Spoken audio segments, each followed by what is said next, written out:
Hindi cinema के showman Raj Kapoor. जी हाँ, आज हम आपको बताने वाले हैं राज कपूर से जुड़ी वो अनसुनी कहानियाँ जो शायद ही आपको पता हो। कहानी नंबर 1। परिवार के बाकी सदस्यों की तरह राज कपूर को भी खाने का बहुत शौक था। यही कारण रहा कि वो कम उम्र में बहुत मोटे थे। स्कूल जाते वक्त माँ उन्हें ऑमलेट और रोटियां देकर भेजती, लेकिन ये खाना उन्हें रास नहीं आता। राज कपूर को हर दिन 2 आने पॉकेट मनी मिलती थी, जो उनके खाने के खर्च के हिसाब से बहुत कम होते। 3-4 दुकान पर उनका पसंदीदा खाना मिलता था। ऐसे में वो एक दुकान से उधार बंद कर दूसरी दुकान पर उधार शुरू करते थे। जब उधार की रकम बढ़ जाती तो वो 1-2 किताबें बेचकर उधारी चुका दिया करते थे। कहानी नंबर 2। राज कपूर गणित और लैटिन भाषा नहीं आने की वजह से मैट्रिक की परीक्षा में फेल हो गए थे। फेल होने के बाद वो अपने पिता पृथ्वीराज कपूर के पास अपने भविष्य के बारे में बात करने गए। उन्होंने अपने पिता से कहा कि मैं निश्चित रूप से अपनी पढ़ाई जारी रख सकता हूँ, लेकिन मैं वहाँ शायद सलीके से कपड़ा पहनना सीख लूँगा और एक डिग्री मिल जाएगी। फिर वापस आपसे ही कहूँगा कि कहीं नौकरी लगवा दीजिए। राज कपूर ने पिता के सामने अपनी दिली इच्छा रखी कि वो फिल्मों में काम करना चाहते हैं। बेटे की बात सुनकर पृथ्वीराज कपूर मुस्कुराए और उस दिन को याद किया जब उनके थिएटर बनने के फैसले पर पूरे परिवार में हड़कंप मच गया था।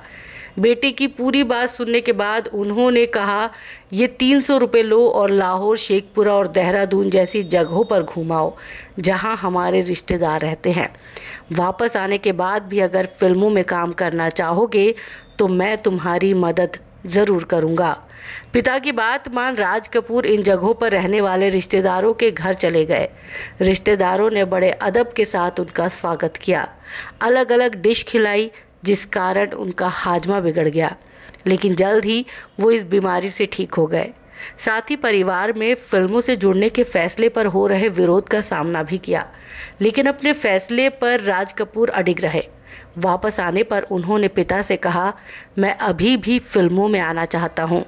हालांकि पृथ्वीराज ने राज कपूर को फिल्म में ब्रेक नहीं दिया।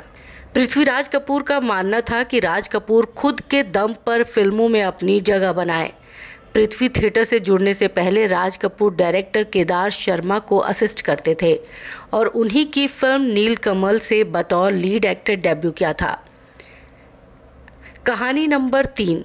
शशि कपूर कम उम्र में ही गाली गलौज करने लगे थे। बड़ों से बात करते वक्त भी वो ऐसा किया करते थे।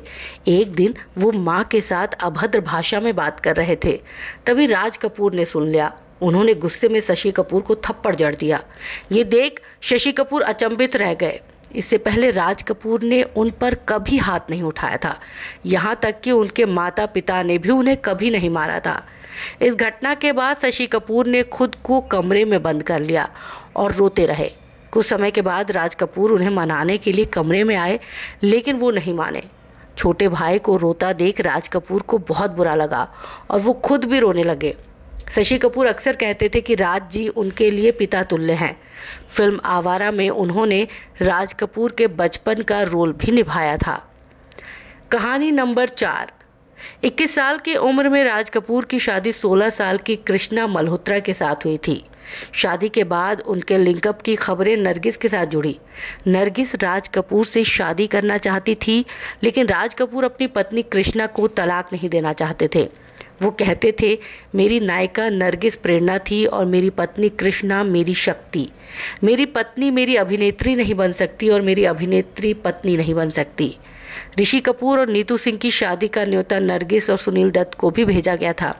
ये जानकर राज कपूर बहुत परेशान और चिड़चिड़े हो गए थे, लेकिन उनकी पत्नी कृष्णा बहुत शांत थी।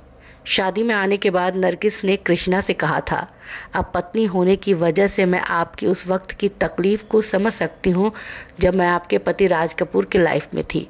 इस पर कृष्णा ने कहा था, आप भी इस बात को भूल जाइए, राज जी एक रोमांटिक व्यक्ति हैं। अगर आप उनकी ज़िंदगी में नहीं होती तो शायद कोई और होता। ये सब होना मेरी तकदीर में था। कहानी नंबर 5। लता मंगेशकर और राज कपूर की पहली मुलाकात 1948 में हुई, जब अनिल विश्वास के माध्यम से लता दीदी को पता चला कि राज कपूर उनसे मिलना चाहते हैं तो वो खुशी के मारे पागल हो गई। वो पृथ्वीराज कपूर की बहुत बड़ी फ़ैन थी। अपने पसंदीदा सितारे के बेटी से मिलना उनके लिए एक ख्वाब जैसा था। पहली मुलाकात के दौरान राज कपूर ने लता दीदी से कहा, मैं चाहता हूँ कि आप मेरी फिल्मों के लिए गाना गाएं। इसके लिए आप कितनी फ़ीस चार्ज करेंगी? जवाब में लता दीदी ने कहा, आप मुझे जो राशि देंगे वो मुझे स्वीकार्य होगा। इसके बाद राज कपूर ने उनके सामने 500 रुपये फ़ीस देने की पेशकश की। लता दीदी ने पहली बार राज कपूर के फिल्म बरसात के गाने गाए थे। वो शास्त्रीय गायिका थी, इस वजह से उन्हें डर था कि वो कमर्शियल फिल्मों के गीत गा पाएंगी या नहीं। ये डर लाजमी भी था क्योंकि उस वक्त तक इंडस्ट्री में उन्होंने ज़्यादा काम नहीं किया था।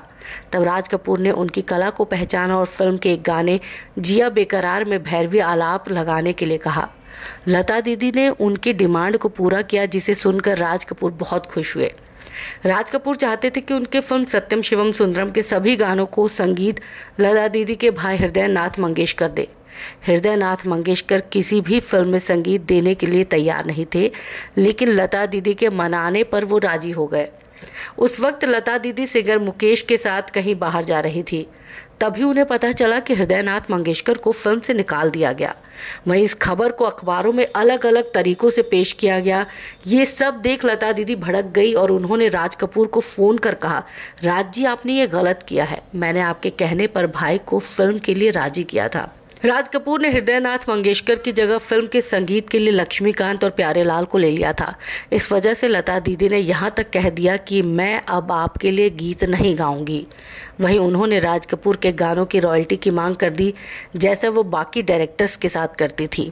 वे राज कपूर को परेशान भी करने लगी, गाने के लिए ज़्यादा पैसे डिमांड करती थी और रिकॉर्डिंग के लिए लेट आती थी। तब राइटर नरेंद्र शर्मा ने कहा था, एक तुम ही हो जो राज कपूर के गानों के साथ न्याय कर सकती हो।